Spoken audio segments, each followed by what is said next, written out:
Olá a todos e a todas, tudo bem com vocês? Espero que sim. Bem, eu estou aqui para a gente dar prosseguimento à nossa disciplina de ecologia, né? E a gente tem como um tema para ser discutido nessa aula, ecologia de população.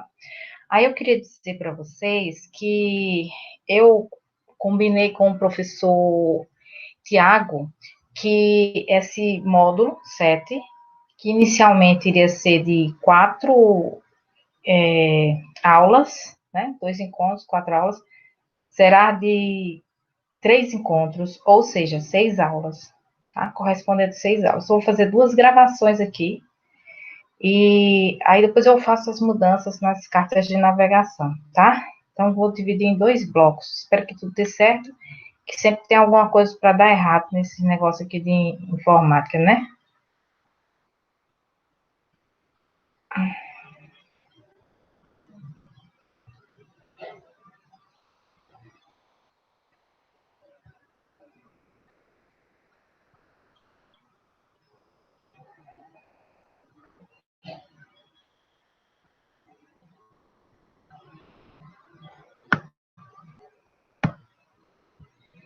Bem, então vamos iniciar com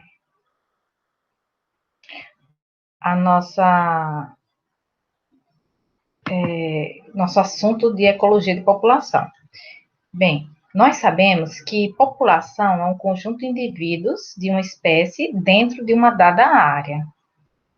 Agora, vamos supor o seguinte: é, a população de onças do Pantanal. Vamos pensar aqui na população de onças do Pantanal. Essa população de onças, ou seja, é uma população de indivíduos, né, da espécie onça, Pantera onca, né, dentro do ecossistema Pantanal. Agora, essa população de onça do Pantanal, ela só fica dentro do Pantanal? Essa população de onça, ela vai também permeando entre Cerrado, Pantanal, ela entra também dentro de floresta amazônica, Pantanal, ela faz essa interligação? Então, ela faz, né? Então, essa rigidez desse conceito, na prática, ela não é factível, né? Porque essas fronteiras, né, elas podem ser naturais, impostas pelo limite geográfico, por exemplo, pode ter um grande rio que possa separar as populações de um lugar para o outro, uma montanha, cadeia de montanha também, ou um habitat alguma coisa que realmente estradas também pode ser, né? Uma questão, uma cidade, uma ferrovia bastante movimentada. Então, isso pode fazer com que essas fronteiras se, se limitem a uma determinada área, como o conceito diz, né? Que vive numa determinada área. Mas a gente sabe que nem sempre isso é natural, isso é possível. Por quê? Porque as populações elas estão se movimentando. Então, a área bem definida, ela, na verdade, não existe. A não ser que seja um lago, você está falando de peixes, aí é um lago. O peixe só pode viver dentro do lago, né? Se for dentro do rio, ele pode permear dentro daquela bacia hidrográfica, né? Então, esse conceito, né, de população é o conjunto de indivíduos de uma espécie dentro de uma dada área, ela é arbitrariamente é, definida, essa fronteira, de acordo com a conveniência do pesquisador, tá? Então, aqui nós temos aqui, ó, os níveis de organização da ecologia, né, que a gente tem aqui o organismo aqui, até um lobo-guará, ó, da célula de R$ 200, o lobo-guará, a população de lobo-guará, ou seja, vários indivíduos de lobo-guará, a comunidade, né, que seria o quê? O lobo-guará mais a lobeira, mais os insetos que ele se alimenta, mais o predador do lobo-guará, e aí nós temos o ecossistema, que seria os fatores bióticos e abióticos. Então, aí tem o lobo-guará, a lobeira, os insetos, as galinhas, o predador do lobo-guará, o sol, a água e etc. E esse conjunto de ecossistema forma o bioma cerrado, né? Então, aí nós vamos estudar a questão da população. Então, nós vamos estudar a ecologia de população. Bem, a população ela pode se caracterizar quanto à sua estrutura espacial, etária e sexual. São 3 padrões, né? Então, essa estrutura da população ela pode ser espacial. O que é espaço, né? Então, é o espaço geográfico que ela se desenvolve, né? E essa estrutura espacial, ela mostra um padrão de dispersão. O que seria esse padrão de dispersão? Seria como ela se propaga naquele ambiente. Aí nós temos a estrutura etária, por exemplo, a população de lobo-guará é constituída basicamente por grande quantidade de indivíduos jovens, adultos em idade reprodutiva, pequeno número de animais adultos na idade mais avançada, né? Então, ele vai mostrar, essa estrutura etária vai mostrar como os indivíduos, no caso aqui de lobo-guará, que a gente está dando exemplo, ele está agrupado dentro daquela área. Como é que é constituída aquelas faixas etárias que formam aquela população? Há predominância de jovens, há predominância de adultos, há predominância de filhotes, e isso é muito importante para caracterizar uma população.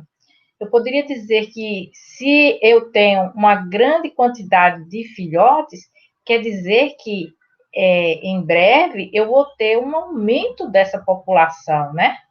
Se eu tenho a grande quantidade, eu perdi os adultos em idade reprodutiva, ou seja, eu tenho poucos adultos em idade reprodutiva, isso vai comprometer no futuro próximo o crescimento dessa população. Então, isso é uma caracterização estrutural importante.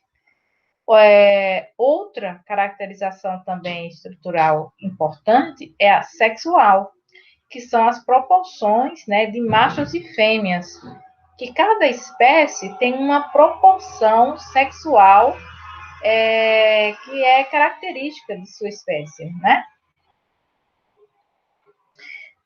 Outra observação aqui. Uma população tem propriedades coletivas, né? Então, essas aqui são as propriedades coletivas, tais como a fronteira geográfica. Aí nós temos aqui, ó, a fronteira geográfica, que no caso do lobo-guará é o cerrado, né? Outra propriedade coletiva é a densidade populacional e a taxa de crescimento, né? Então, aqui nós temos o cerrado com a densidade populacional de lobo-guará, 3,6 indivíduos por 100 quilômetros quadrados. 3,6 indivíduos mais 0,8 indivíduos, né? Que daria, então, 4, ajuda aí, gente, 4,4 indivíduos, né? Então, pode ser para mais, esses 0,8, somando-se com esse 3,6, ou para menos, Então, 3,6 menos 0,8. Então, a população de lobo-guará varia entre 3,6 mais 0,6 indivíduos ou menos 0,8, né? 0,8 indivíduos em 100 metros quadrados, por 100 metros quadrados, né? Bem, o hábitat e a distribuição das populações. Bem, nós sabemos que a estrutura espacial de uma população tem três propriedades principais, que é a distribuição, dispersão e densidade. E essa distribuição descreve a sua abrangência geográfica e ecológica, a qual é determinada pela presença ou ausência de habitat adequado. Então, a distribuição geográfica vai dizer onde é que vou continuar com o mesmo exemplo, o lobo-guará está distribuído geograficamente. Que espaços ecológicos ele ocupa? Isso está relacionado com a ausência ou presença de habitat adequado. Então, se eu estou próximo de uma zona urbana, eu vou encontrar menos lobo-guará. Por quê? Porque a distribuição geográfica dele está sendo afetada por uma ausência de habitat adequado. Se eu estiver num lugar que tenha muitos predadores, eu também vou ter uma distribuição geográfica dele menor nessa região.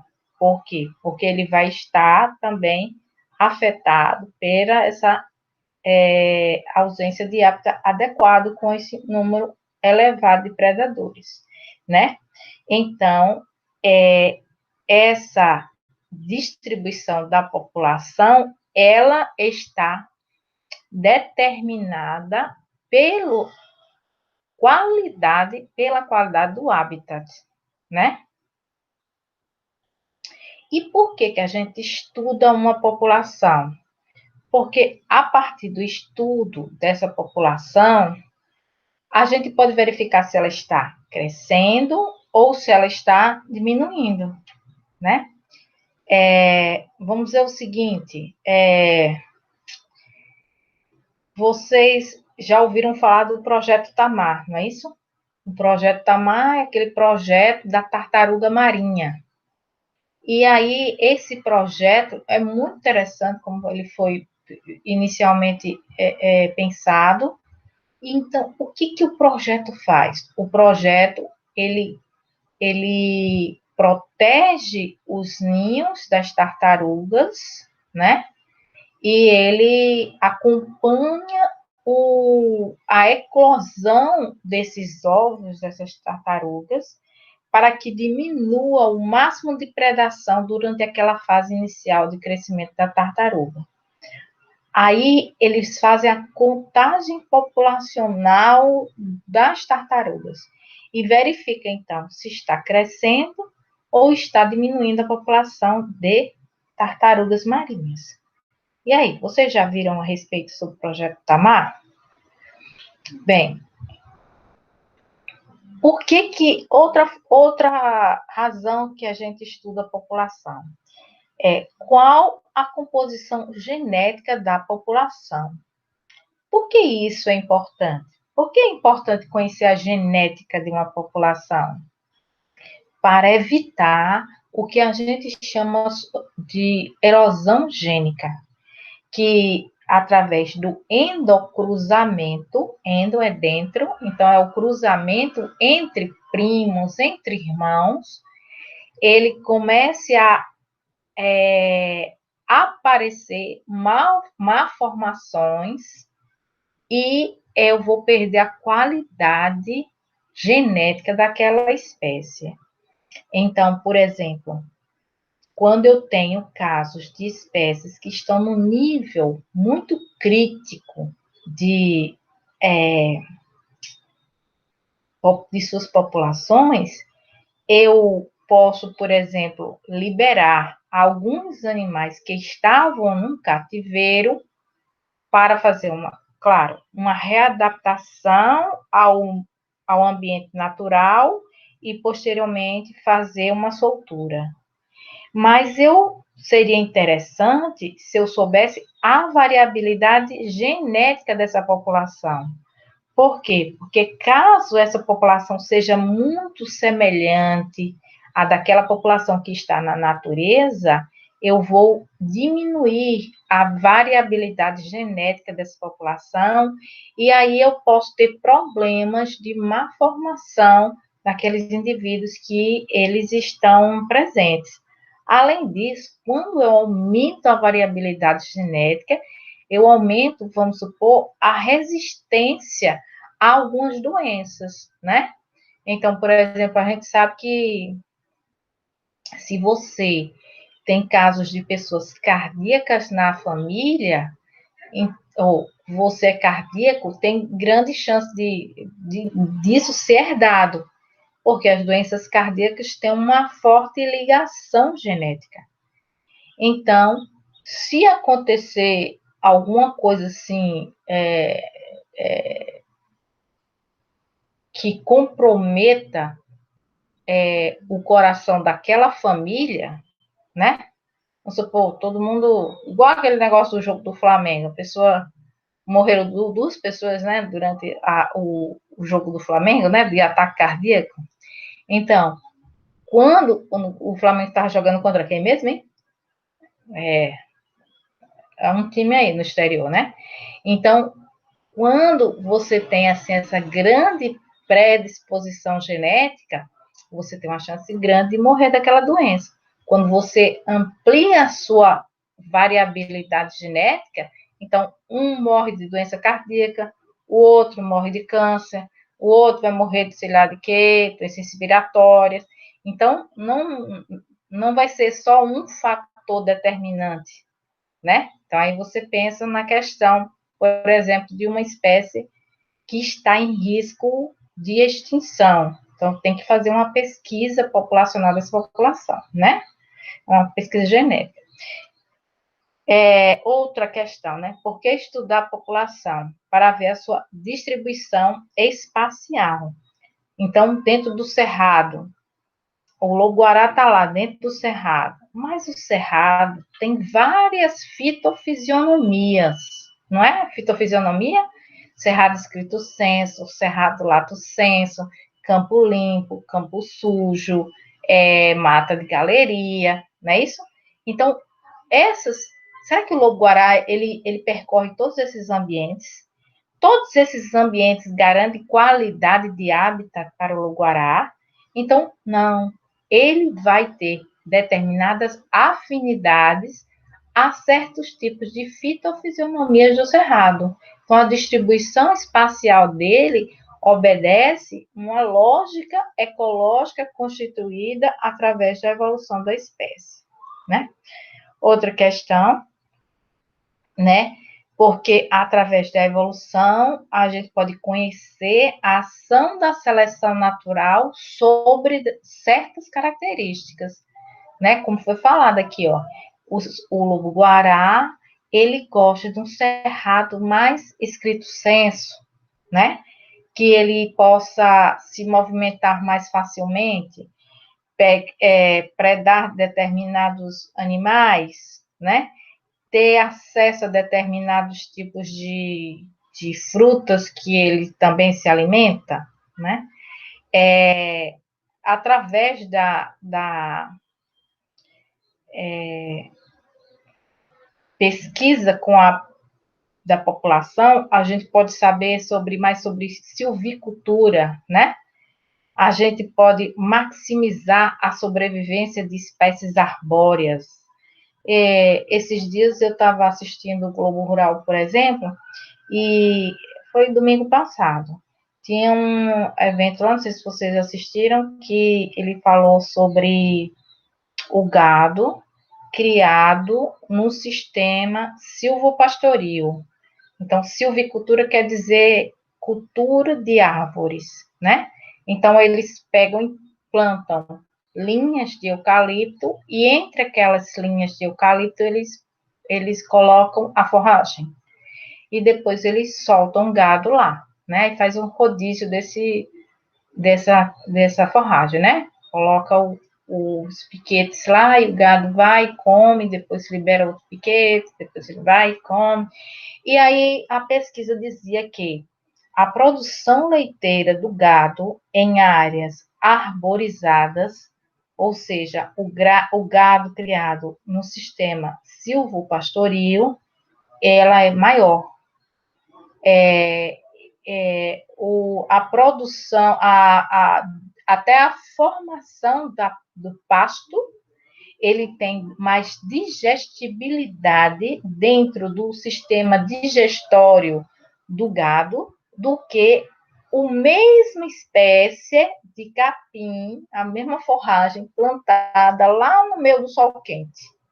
Então, no meio do sol quente, aquele capim, ele vai ter uma digestibilidade menor do gado do que aquele que é plantado em áreas de silvicultura, certo? De sistema silvopastoril. Então, eu, através do conhecimento dessas populações, eu posso maximizar a sobrevivência de espécies arbóreas, de espécies forrageiras, no caso, ou de espécies de fins econômicos, como o próprio gado bovino, como foi a pesquisa do Globo Rural, né? O estudo da população também é importante para a agricultura. Por quê? Porque ela está preocupada principalmente em controlar pragas.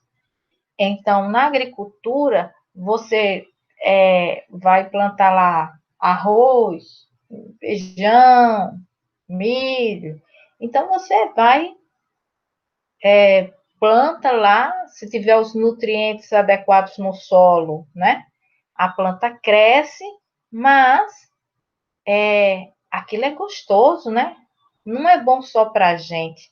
Aquele milho foi uma seleção natural durante milhares de anos para dar digestibilidade, não ter nenhum problema digestivo da gente comer o milho e tal. Então, foi selecionado evolutivamente para ser o consumo, né? E, consequentemente, também, esse mesmo milho é gostoso para pragas. Então, aquela fonte de alimento humano, ela serve tanto para o homem como para as espécies pragas, né? E como controlar isso? Então, o que é considerada uma espécie praga? É quando aquela população daquela espécie, ela cresce ao nível que ela provoca um dano econômico ao agricultor. Aí ela é chamada de praga, certo? Enquanto ela está crescendo e ela não provoca dano econômico, aquilo não pode ser considerado como praga. Mas se ela provocou um dano econômico, aí é praga. A ecologia de população também é importante para a biologia conservacionista, para, por exemplo, preservar uma espécie. A gente falou, por exemplo, aqui do caso do Projeto Tamar, que lida com as tartarugas marinhas. Elas fazem contagem da população de tartarugas marinhas, elas protegem aquela faixa etária que está mais susceptível a ser predada, né? Então, a ecologia de população tem essa função. Bem, agora nós vamos ver sobre a dinâmica de populações, né? Então, a dinâmica é o quê? É movimento, né? Então, são o estado de mudança no número dessa população, né? E ela difere do indivíduo porque agora nós pensamos na população como um todo, né? Então, essa dinâmica da população, essa variação do número dessa população, né, desses indivíduos, pensados como um todo, ela sofre variação espacial e temporal, né, dessa densidade populacional. Então, nenhuma população tem uma única estrutura. A percepção da população depende de onde e quando ela é observada. Então, vamos supor assim, você está no lago, certo? Então, você está lá no meio do lago. No meio do lago, eu tenho, vamos falar de peixe lá, tilápia, certo? Conheço muito sobre tilápia, não. Tudo aqui que eu vou falar aqui é chute agora. Aí eu tenho uma tilápia lá. Aí a tilápia está lá no meio do lago. Então, a estrutura e acredito eu, que quando estiver no meio do lago, a tilápia vai ser constituída por indivíduos que têm uma faixa etária mais elevada, indivíduos adultos. Enquanto eu estiver na borda do lago, essa tilápia ela é constituída mais por filhotes. Então, de onde o observador está, eu vou ter uma percepção diferente da estrutura dessa população, certo? Então, eu vou ter que ter em mente como eu vou estudar essa população, porque ela vai variar de acordo com o local em que ela está, tá certo? Nós também vamos ver, dentro da variação espacial e temporal, que a variação populacional pode deixar sua marca na estrutura etária de uma população. Então, por exemplo, suponhamos que eu tenho assim as populações de peixe, né? E vocês sabem que existe uma legislação que é chamada da específica para a época da piracema. O que é a época da piracema? É quando os peixes entram na idade reprodutiva e eles nadam contra a corrente de água para atingir os locais que eles vão desovar. Aí, então, ele está na etapa reprodutiva. Vamos supor que aconteceu algum fato que alterou aquela composição populacional e ou a temperatura do rio mudou, houve um esfriamento, uma friagem grande, e aí os peixes de idade reprodutiva morreram, e isso vai modificar a estrutura etária. Por quê? Porque comprometeu o crescimento da população. Se os peixes em idade reprodutiva morrerem, eu vou comprometer os novos nascimentos, não é? Então, vou alterar essa estrutura etária e ela vai se perpetuar por muito tempo. Bem, a estrutura sexual e etária de uma população é a proporção de machos e fêmeas em cada faixa de idade. E outro parâmetro que caracteriza a estrutura sexual de uma população é a razão sexual, que é dada pelo número de machos sobre o número de fêmeas. Então, aqui, olha, no mundo, nós temos uma média relativamente um pouco mais elevada do sexo feminino em relação ao sexo masculino. Então, nós temos 51% da população é feminina e, no caso da masculina, é 49%. Na China, aí essa proporção de homens e mulheres, né, que é a população humana, ela já é um pouco diferente. Existe mais homens, né, do que mulheres. Vocês sabem por que existe mais homens do que mulheres na China? E depois na nossa Google Meet quero a resposta, viu? E aqui nós temos a pirâmide etária. Aí aqui nós temos a pirâmide etária, que essa pirâmide, ela mostra que desse lado aqui, olha, os homens e do outro lado as mulheres. A pirâmide etária, que tem um formato de uma pirâmide mesmo, de uma pirâmide, como a pirâmide do Egito, ela com a base muito larga e a ponta muito estreita, ela está indicando que essa população, ela é de crescimento rápido, né?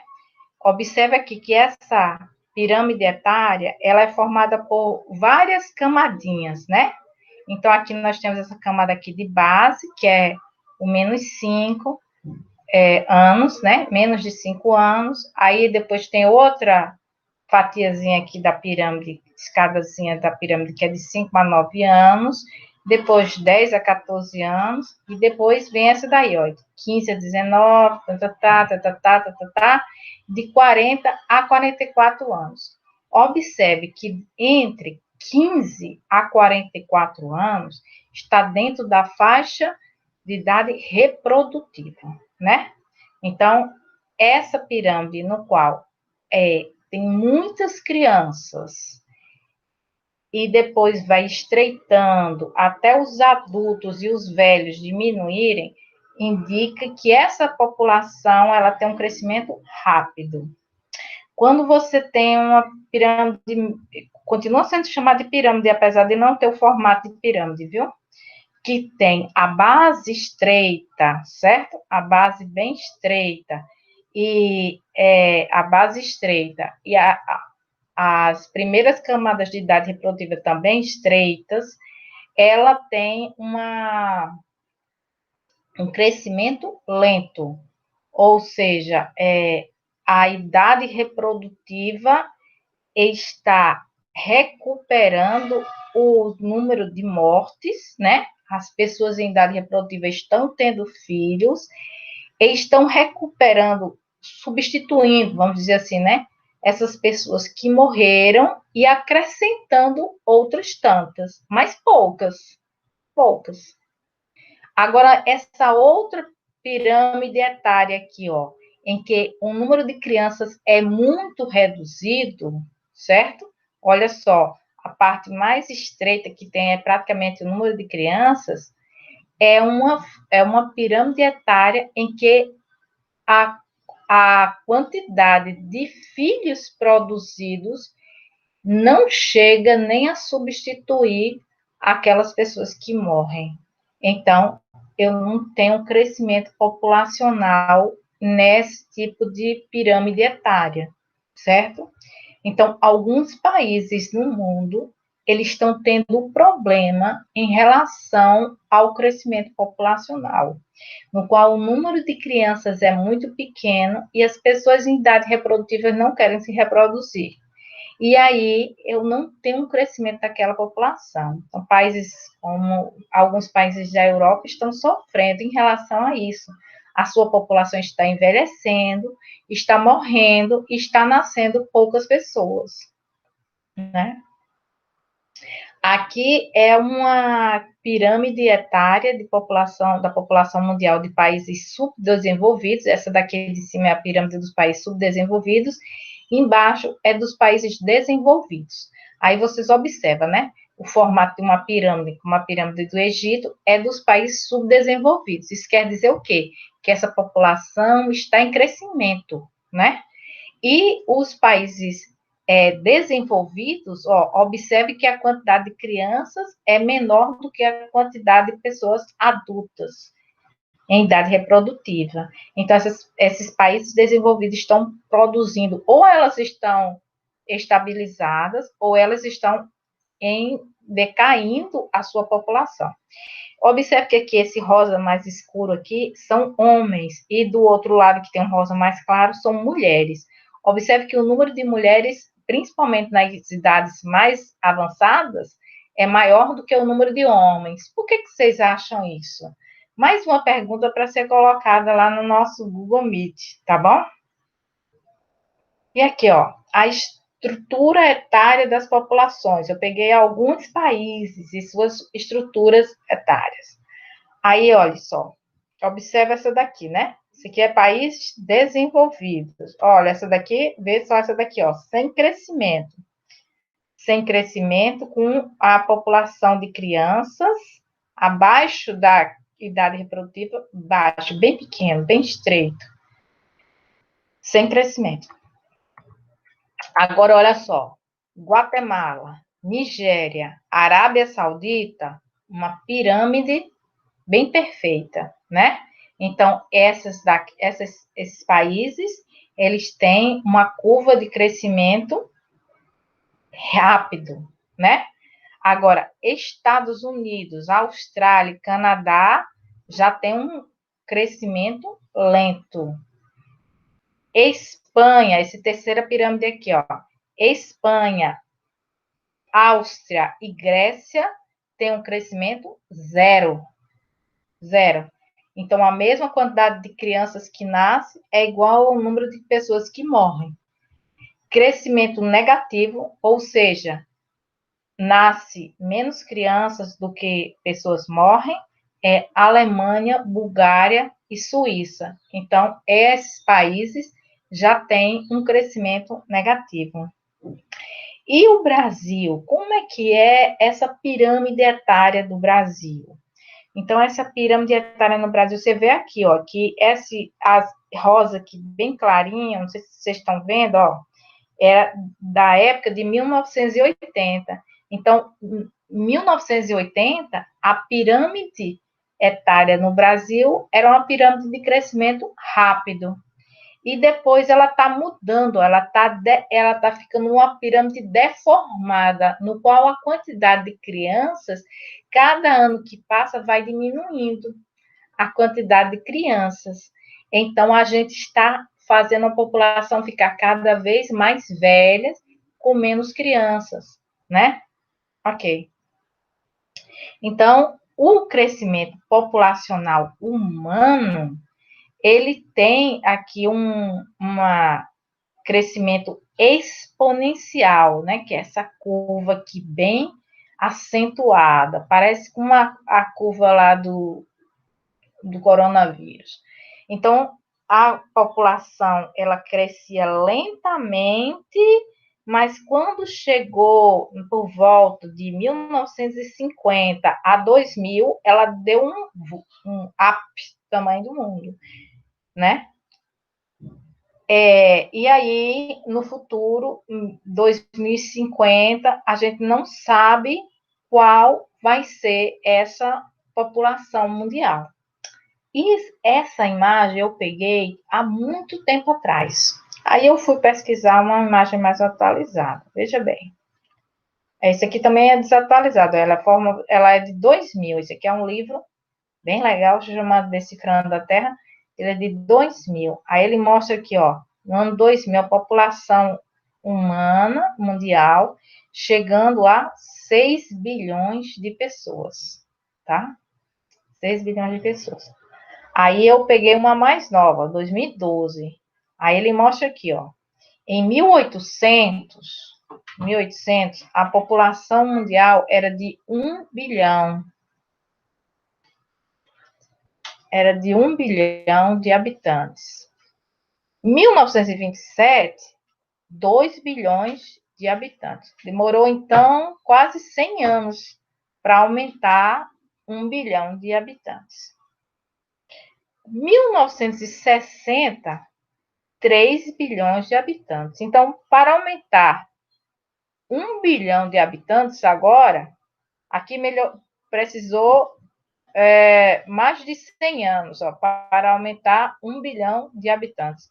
Agora, de 1927 a 1960, 1 bilhão de habitantes a mais, eu precisei somente de 33 anos, ó, para dobrar a população, não, né? Só para aumentar 1 bilhão de habitantes. Em 74, eu já tinha 4 bilhões de habitantes. Em 87, eu já tinha 5 bilhões de habitantes.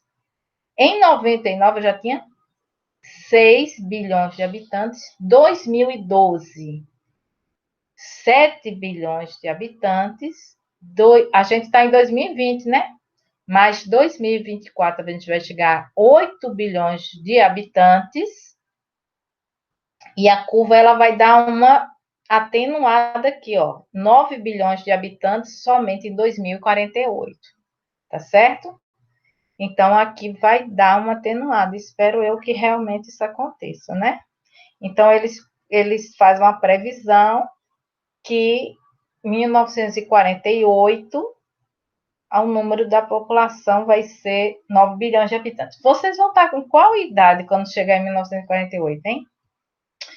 E aqui, tanta gente no planeta, como é que esses habitantes consomem a energia do planeta, né? Como é que eles usam essa energia? Eles usam, olha, atualmente, nessa nova era tecnológica, uma parte é para alimento, moradia e comércio representa muita coisa, agricultura e indústria é uma porcentagem muito grande e transporte muito grande ainda. Quando nós éramos apenas caçador, coletor, né? Nós estávamos no período da caça, nós só usávamos a energia para o alimento e para a agricultura. Quando nós passamos da caça para a agricultura primitiva, aquela do arado do boi e tal, nós continuamos usando energia para o alimento, que é esse aqui que está em azul bem escuro. Utilizamos também a energia para o moradia e comércio e um outro tanto para indústria e agricultura. E por aí vai. Quando nós vamos para o nosso um tempo mais avançado da agricultura avançada, e aí nós vamos mudando. E observe que nossa época atual, que é uma era tecnológica, nós usamos muita energia para o transporte, para o nosso conforto, moradia e comércio, indústria e agricultura para alimentar a nossa sede de consumo de produtos, né? E quem são esses consumidores de energia em relação ao índice de desenvolvimento humano? Vocês sabem o que é índice de desenvolvimento humano? É um cálculo que se criou para saber quanto essa população ela está, vamos dizer, essa população humana está bem, ela tem saúde, ela tem educação, ela tem transporte, ela tem segurança, né? Quanto mais próximo a melhor é. Quanto mais próximo a zero, pior é o índice de desenvolvimento humano. Então, nos países em desenvolvimento, né, nós estamos aqui, ó, nessa faixa daqui de 0,5. 0,5. Então, o nosso índice de desenvolvimento humano nos países em desenvolvimento é 5.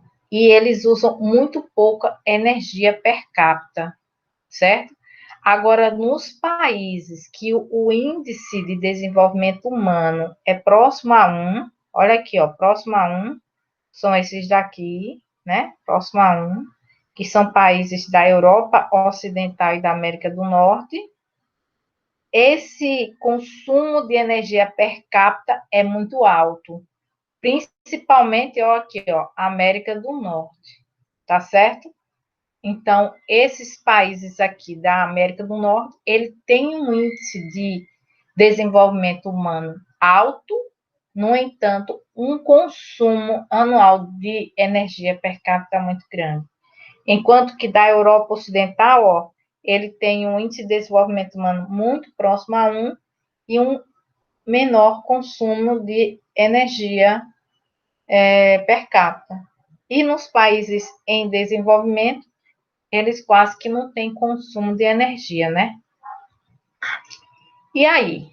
A população humana está crescendo, mas conforme a população humana cresce, aumenta também o número de espécies extintas. Aqui nós vemos um gráfico no qual a população humana está crescendo, assim como também o número de pássaros e mamíferos também extintos está crescendo muito aceleradamente, né?